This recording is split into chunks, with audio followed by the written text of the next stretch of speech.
Hello, friends! Здравствуйте, друзья! Сегодня 13 марта 2020 года. Сегодня хочу поговорить о недоверии к официальным данным о количестве заболевших коронавирусом в России.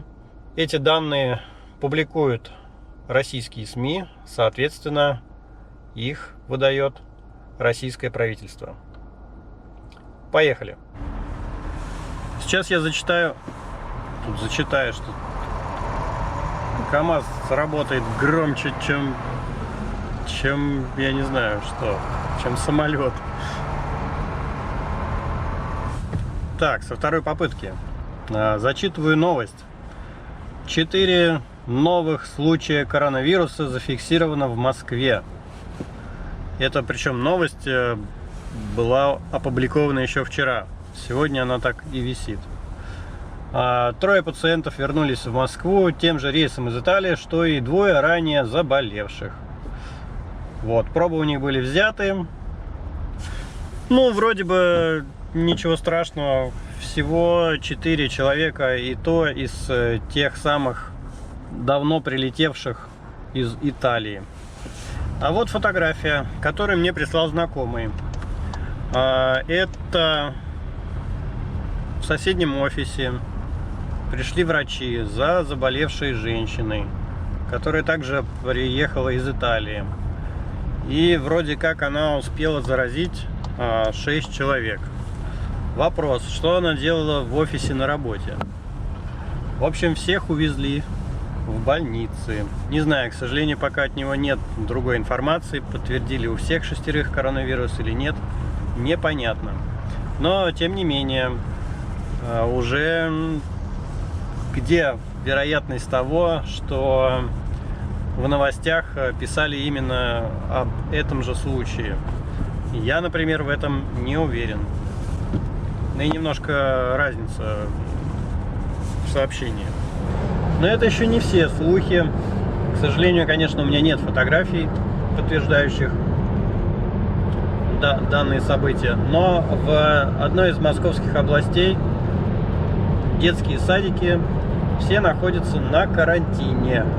Хотя никакой официальной информации про то, что в этих областях зафиксирован хоть один случай коронавируса, нет. Тем не менее, детские садики находятся на карантине. Не знаю, с чем связано. Никто не говорит. Карантин и все. Я всегда буду вспоминать и приводить в пример катастрофу в Чернобыле. Тогда был, конечно, Советский Союз, но ничего с тех пор не поменялось. Бегло полистав российский интернет, я так и не понял, сколько же официально заболевших коронавирусом людей в России. Вот такое издание, как Интерфакс, пишет, что, к сожалению, только на 7 марта 14 человек официально зарегистрированных случаев коронавируса в России. Такое издание, как Коронавирус.ру, публикует данные на 12 марта.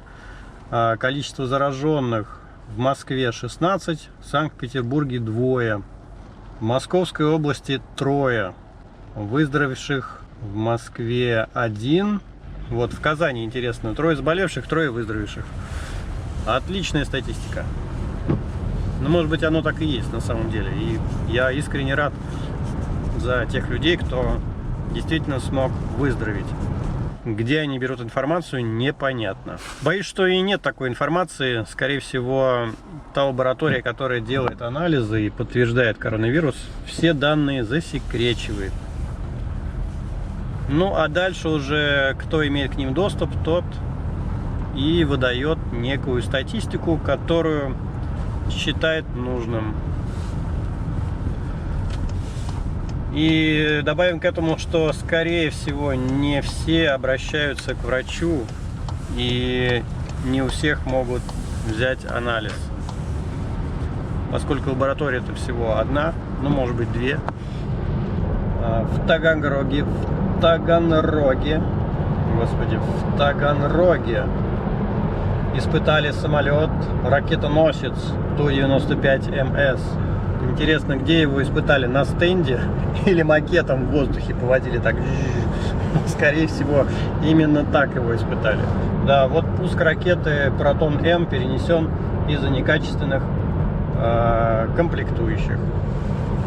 Здорово. Пуск ракеты отменили из-за некачественных комплектующих, а испытания самолетов провели. Но тут не пишут, где провели, да.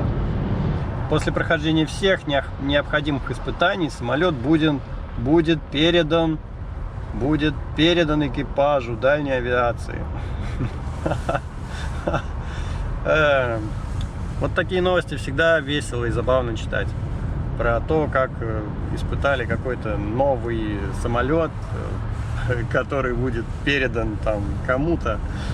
Вот, все в будущем времени, а по факту ни самолета, ни тем, кого передавать, наверняка просто не существует. Да. Но российские власти считают, что это очень важная информация, и россиян она сильно беспокоит. Должна всех внушить всем патриотизм. Вот, и мы должны все успокоиться.